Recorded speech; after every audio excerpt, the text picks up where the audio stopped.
Good morning. Marriage ലൈഫിൽ ഇപ്പം ഞാൻ ഈയിടെ ഒരു അച്ഛൻ്റെ പ്രസംഗത്തിൽ അച്ഛൻ പറഞ്ഞായിരുന്നു, ഇപ്പം നമ്മൾ കല്യാണം കഴിച്ച് അങ്ങോട്ട് വിടുന്നു, കുറച്ച് ദിവസം കഴിയുമ്പം 1 മാസം 2 മാസം കഴിയുമ്പം ഡിവോഴ്സിന് വേണ്ടി അവരടുത്ത് അപ്ലൈ ചെയ്യുന്നു.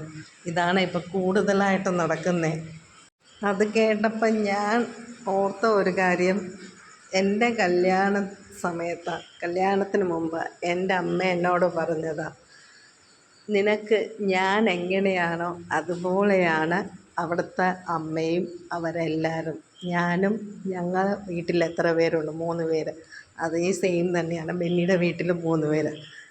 ഞങ്ങൾ എങ്ങനെയാണോ അതുപോലെ തന്നെയാണ് അവരെ നീ കാണേണ്ടത്. അതിനകത്തൊരു മാറ്റവും വേർതിരിവും വരരുത്. അന്ന് തൊട്ട് ഞാൻ അതുപോലെ നടക്കാൻ ശ്രമിച്ചിട്ടുള്ളൂ. അന്നും ഇന്നും ഇനിയും അങ്ങനെ ആയിരിക്കും. നമ്മുടെ പാരൻസ് പഠിപ്പിക്കുന്ന ചില കാര്യങ്ങൾ നമ്മുടെ മനസ്സിൽ ആണി അറിഞ്ഞതുപോലെ സ്ട്രോങ് അല്ലേ. അപ്പോൾ എല്ലാവർക്കും ഹാവ് എ നൈസ് ഡേ.